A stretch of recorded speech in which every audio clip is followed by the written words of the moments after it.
This is the Chicago Golf Report podcast, hosted by Walter Liss. Today's guest is Carmen Corvino, Master Club Fitter with True Spec Golf. So maybe let's start with maybe a little bit about your journey to become a master club fitter. How does that take place? How you find your way there? So I started in the golf industry. I was 15 years old. In high school, they had this thing called work program where we were able to go get a job and we were able to leave school at noon. So I was like, yeah, I'm going to jump on that. I went in, there was a local driving range down the street from my house, and I had my parents drop me off, and I walked into the pro shop there and I looked at the guy. I was like, hey, are you hiring? He's like, no. I'm like, all right, I'll see you tomorrow. And I just kept going back until finally he's like, stop, you could work here. And I was like, awesome. So I did that for about 10 years. Got into the pharmaceutical industry for a minute and just would never my thing. I wanted to go back to something that I enjoyed, something that was fun. It's a very cool thing when you could turn your hobby into your career, where, I don't work, I get to hang out with people and watch them hit golf balls all day and mess around with equipment and data and things like that. So it's really neat. And so I guess then the next question is, how did you find your way to True Spec Golf? Oh, LinkedIn. I saw an ad pop up and I was like, I love golf. What's True Spec? And I just clicked it. And, one thing led to another. I just inquired. In the beginning, it was, if anything pops up, we'll let you know. And I'd say a couple months went by and, something in my heart was just like, I'm going to follow up. And I sent another email and got a phone call back. And you want to go to Scottsdale? I'm like, yep. I definitely, I'm in the middle of January in Chicago. We'll go to Scottsdale. What was in Scottsdale? So that's where I got to, getting off the plane. First off, it was sunlight. It wasn't gray in Scottsdale. Very beautiful weather. That's for starters. But when we got off the plane, we got to headquarters just to walk into the facility and see just how efficient everything is, and how everything is in order, and attention to detail is something that is, I would say, so important to everything that we do, not just at each one of our studios, but you walk into headquarters and you feel it. You feel the attention to detail. From there, we learned everything from how to understand how to use a launch monitor, read the data, but into such a fuller extent, in such a deeper way to understand it. The equipment, the club building, it was every part of, what training would be. Even if you have 10 years of experience walking in there, I felt, it was as if you're around some of the brightest minds with regard to equipment, and the education that you get away from that it's kind of what sets us up for what we do at each one of our studios. Mm-hmm. So how many studios are there? True Specs all over the place. Do you know how many? I believe it's 30 now, 30 plus, just around 30. We have 2 in Chicago. We have our studio in Geneva, which is out in Chicago West. It is with David Impastato Golf Academy. And then we also have a studio out in the North Shore of Chicago, which is in Highland Park, at the golf practice. Mm-hmm. And where are you located? I am currently, right now, I'm sitting in our Highland Park location. Okay. And so maybe give us a framework as far as what is in the Highland Park location. It seems like you got a lot of shafts behind you, got a lot of equipment. Is a place for people to go? I'm sure you have launch monitors, things like that. Yeah, so this location, Chicago North, is located inside the golf practice. We have 2 hitting bays at this location, both operating out of Foresight.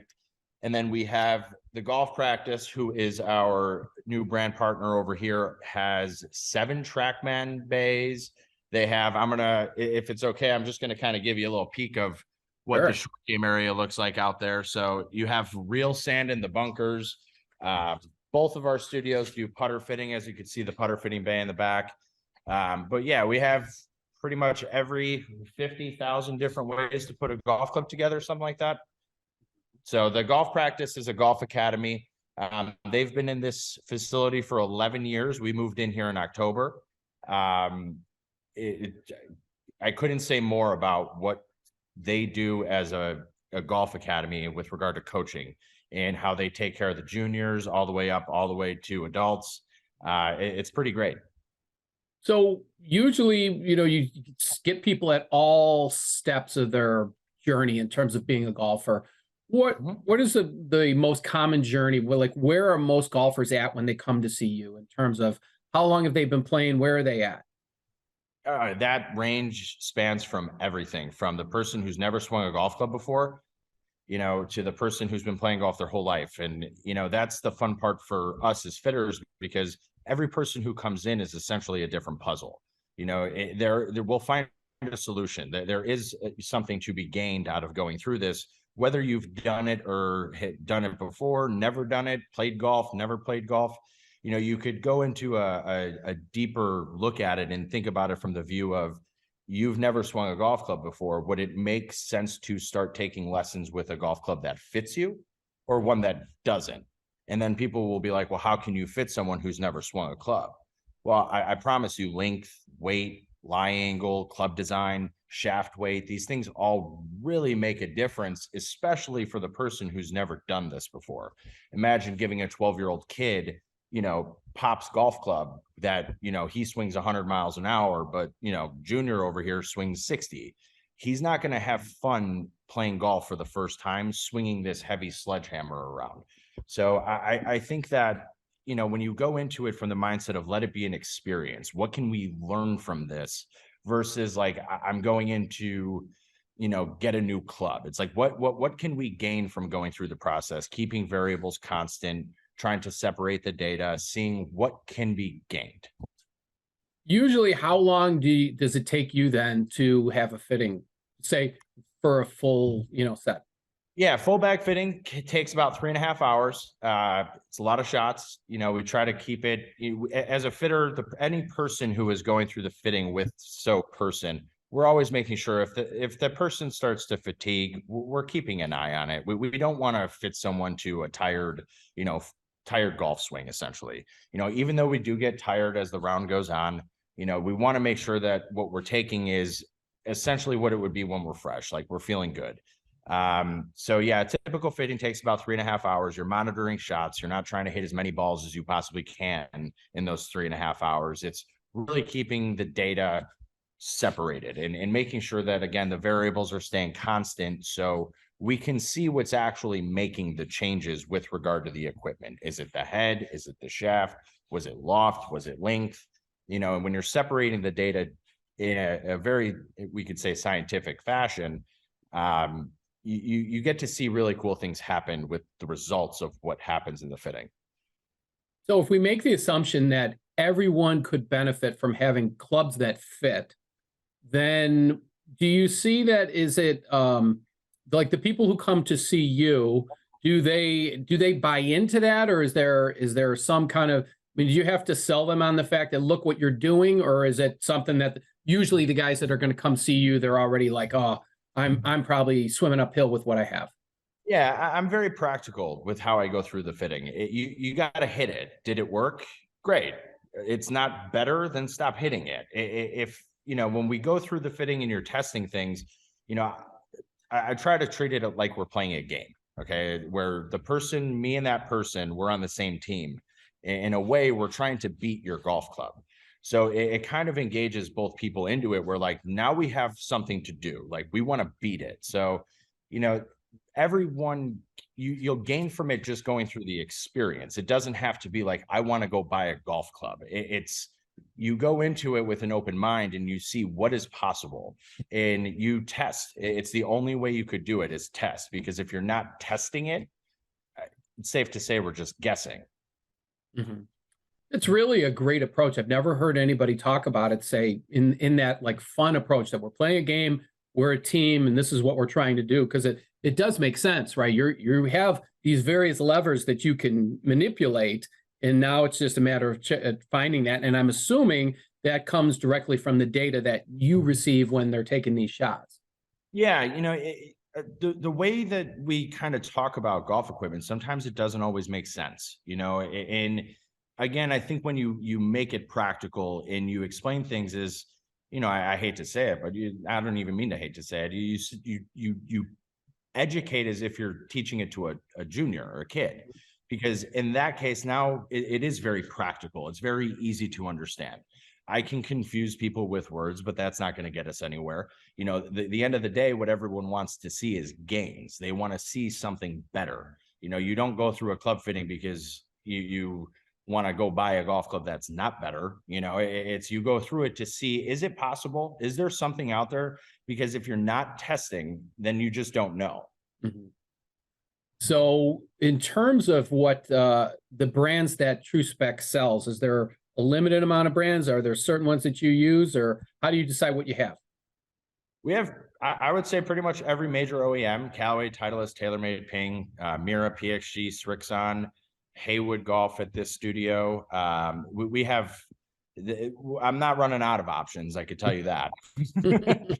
So, and with regard to the shaft wall, you guys could see it behind me. I have every shaft that we need to go through a fitting.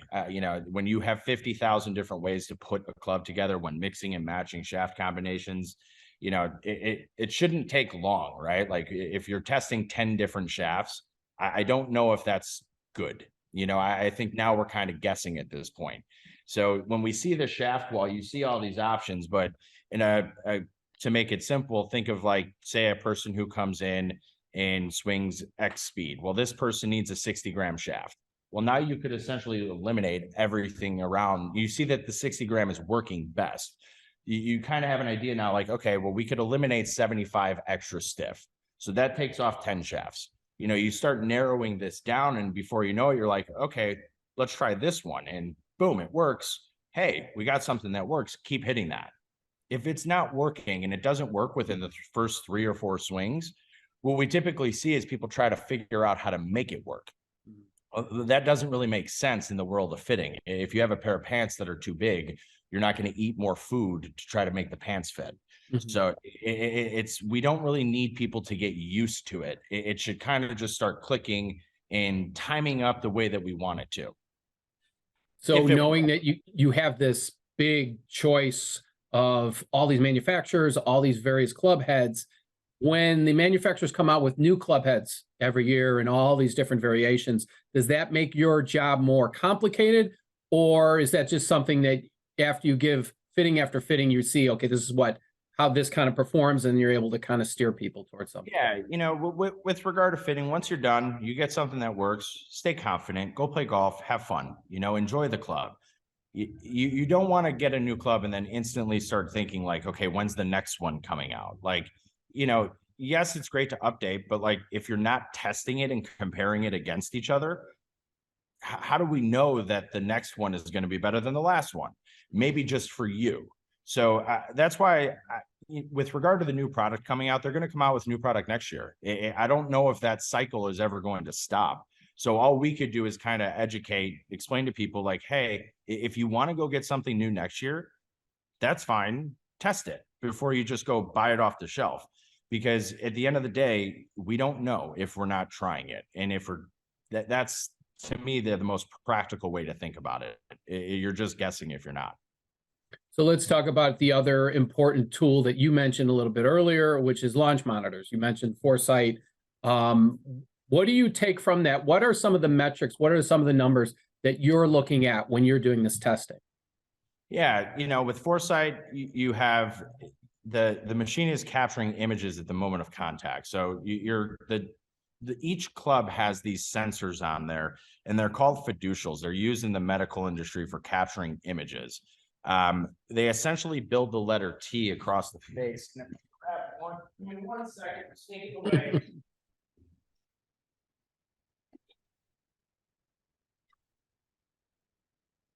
I'm back. All right, so you could see the sensors on there. They essentially map out the face here, and when the club is passing through the launch monitor itself, the machine is capturing images, and it's showing us exactly where we're hitting it on the face, exactly what the face to path issue or face to path is coming through the club path. You get angle of attack, you get lie angle, dynamic lie.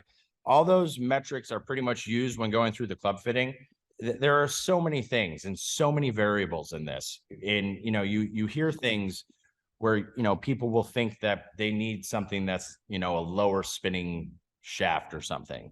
Well, the launch monitor shows us exactly where you're hitting it on the face. So if we're hitting it lower on the face, we would typically see the spin go up. So sometimes just seeing strike location move could influence the spin. So, you know, when you're going through the shaft testing portion, having the launch monitor there to tell us, like, how fast is this club moving? How fast is the ball moving off of the face? What are the ballistics on the golf ball itself?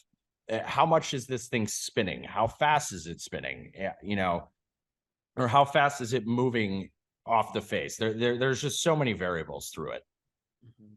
So But then, pretty much every data point. I wouldn't say that there's, you know, I think it's pretty much all data points. I think the thing that I pay attention to the most would be strike location and how spin changes based on where you're hitting it on the face. sure, makes sense. What about putting fitting then? How is that different, or is it just similar in a different scale? So it's similar in a way. I don't think people look deep enough at how important a putter fitting is. You hear everyone wants to go get fit for a driver, irons, but we're using our putter the most out of any golf club on the course. And at the end of the day, the golf ball actually with the putter shouldn't really be flying through the air. So instead of dealing with launch parameters and the ball actually flying, or, you know, the backspin in thousands of RPM, now we're dealing with the ball moving much slower. The ball is rolling. How long until the ball actually starts rolling? Is it skidding for more than 20 inches? It is so important. And then I'd say eye dominance, one thing that people don't pay attention to. You know, what is your dominant eye, and how that goes hand in hand with alignment package on the putter.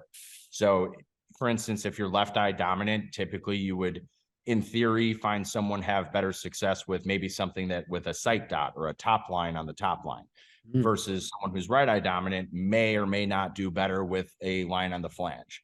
At the end of the day, the only thing you could do is test it. And with the launch monitor that we use for the full swing, we also use for our putting, and we get to capture the same amazing data, how the ball is moving off the face. So when you break it down like that, you start to see push to pull ratio. You have different toe hang, different. Now, we didn't even talk about length, lie, or loft. So the putter fitting, I think, is one of the most important, if not the most important fitting in the bag. So that's what I would have to say with regard to that. You guys could see our putter fitting bay over here. We have probably 30 different putter heads. We also have, we're fortunate to have the Club-Conex adapter system for our putters. We could interchange length, head, and grip. So I can try different grips with different putters. Grip influences closure rate, rate of rotation, all those wonderful things. So there's so much to be learned. Again, I think the one thing I could say is, like, each fitting, going through it, if you look at it like, I want to go for this experience, I want to go through a fitting experience, I want to see what it's like, I want to learn something, I want to have my mind open, I'm not trying to go be combative, I want to find something better. When you have this mindset, you go into it and you see how your putter comes out and you're like, wow, now I'm making putts. It actually feels different. There's so much to it. So it really makes sense, because if you see the impact points, when you see like professionals and you see on their putter, the impact point, it's like a pin needle, tiny little thing. If I look at myself or every other amateur, we're covering the whole face. So the more you can do to give yourself to be in that position, I would assume it's got to be better. Yeah, in that we went through this, I don't want to say phase, but there was this time where we were talking like, okay, you putt straight back, straight through. You need a face balanced putter. It's like, I don't know about that anymore. Did you test it? Did the face balanced putter work better for you? I don't, you know, how the blade putter is better for an arc. That's like saying, like, this is how tall you are. Your wrist to floor is this. This is how long your golf club needs to be. These would be great if we played golf on an Excel spreadsheet. You have to test it. And when you do, you learn. And that's why I say it's an educating experience, because you go through it and there's so much to learn. And not just for the person who's actually getting fit. as fitters, I promise you, every single person who comes in, we're learning something from them, because it's a new swing, it's a new movement pattern, how they're leveraging and pulling the golf club through the golf swing, and how they're making contact on the face. And then on top of it, the mindset. Not every golfer thinks the same. So we have to sit here and again put this puzzle together. And when you do it in a team environment where we're both trying to achieve the same thing, that's when things get electric and you start seeing pretty amazing gains. So last question for you. It's all kind of adding up, right? You work for True Spec, who has got all this attention to detail. You obviously have wonderful facilities.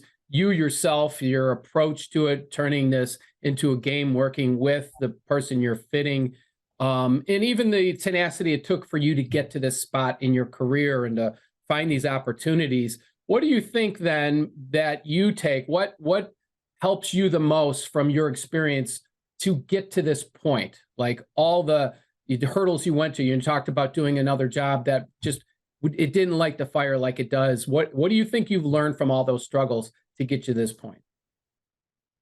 Nothing. There's nothing that I think satisfies the fitter more than to hear that the clubs that you just got, they helped you shoot your lowest score ever. You know, there's something that it does when you see this person who has maybe been struggling for 3 years, and he went and got this set of golf clubs that he bought off the shelf, and he lost it. He wanted to quit the game. And we're sitting here again as a teammate, like, no, I love golf. I'm here because I love this game. I'm not going to let you lose your positive outlook on the sport. Let's get in here and see what we could do. And I think it's things like that, just what it does to you when you know that you're actually helping somebody. And yeah, it does a lot. So I think that's the biggest takeaway from what we do as fitters. For me, at least, I don't work anymore. I think I said that earlier. I get to hang out with people and watch them hit golf balls all day. So it's a different way of life. I could tell you that. It's fun. We get to learn a lot every day. And I mean, I get to try equipment and watch people try new equipment and watch their minds essentially like, oh, I thought I was getting a TaylorMade. And today you're walking out with a Titleist, because at the end of the day, that's what performed best. And that's what we're trying to get to.